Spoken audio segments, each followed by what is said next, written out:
No, I don't always wear a seatbelt. I never wear a seatbelt short journeys.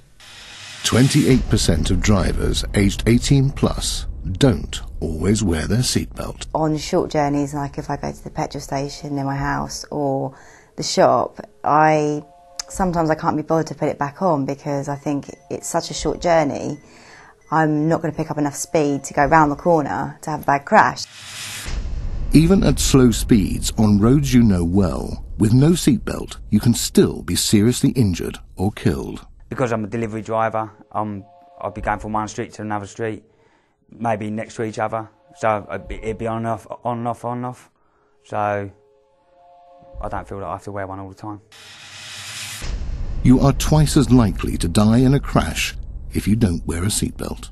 Sometimes I'm rushing around in my car, I'm going to the supermarket, I'm getting out to grab a few things, I jump back in, pop and get my dry cleaning. I don't really remember to put it on. During 2007, over 1,400 people were killed while in a car. 487 were not wearing a seatbelt. A lot of my journeys, or most of my journeys, are just sort of short journeys, short trips. So as such, I don't really feel the need to wear it. Nearly 300 lives would have been saved if all car occupants had been wearing a seatbelt. Roughly, that's one life a day. For motorway journeys, I generally would wear a seatbelt because I have a longer time to remember. But for shorter journeys, I usually forget. It isn't just crashes at high speeds that can cause serious injuries or death. My name's Richard Cuden. I work for the UK's Transport Research Laboratory, and I specialise in looking at the causes of accidents and the causes of injuries that happen because of road traffic accidents. Seatbelts are a vital part of protecting people from injury in road crashes. People who don't wear seatbelts in the UK today are dying at speeds when they're travelling at 20, 30, perhaps 40 miles an hour, which most people would consider relatively slow. My name's Dr. Gareth Davies. I'm a consultant in emergency medicine at the Helicopter Emergency Medical Service in London, and my job is to go to simple road traffic accidents that occur every day but sadly end up in people who are badly injured and sometimes fatally injured.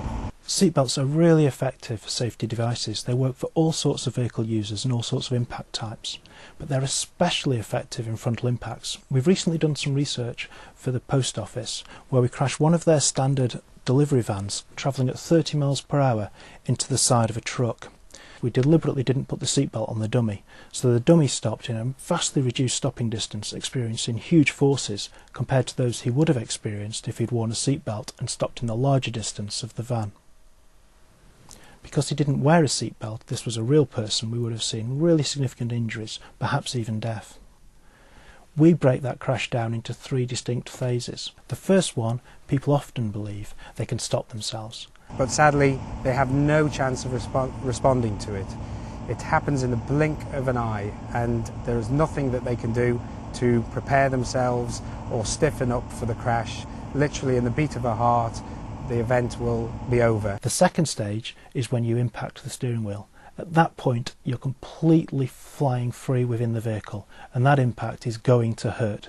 A really important point to remember is that although your car's fitted with an airbag, that airbag is effectively a supplementary restraint. It's designed to work with the seatbelt. It isn't designed to work on its own. If you're not wearing a seatbelt, it will offer perhaps some protection in some crash types, but nothing like the levels you're going to need to prevent serious or life-threatening injury. It's during this second crash where the patient's head is coming into contact with the windscreen, their chest is coming into contact with the steering wheel, and it's at this stage the patient's beginning to receive their injuries. The third stage is when that injury can become life-threatening, where you see the internal organs tear away from the structures within the body.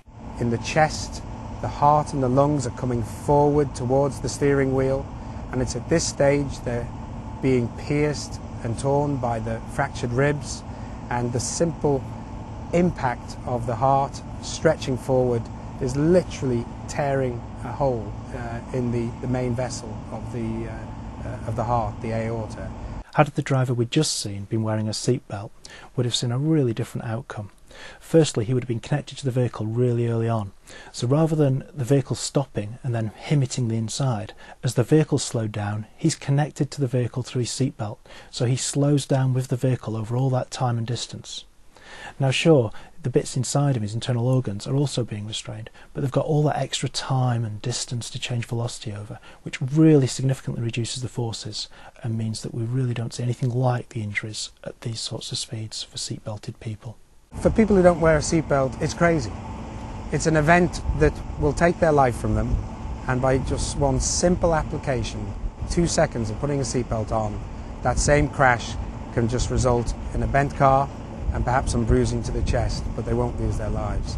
And people think it will never happen to them, but sitting here on the helipad, we know today it will happen to someone.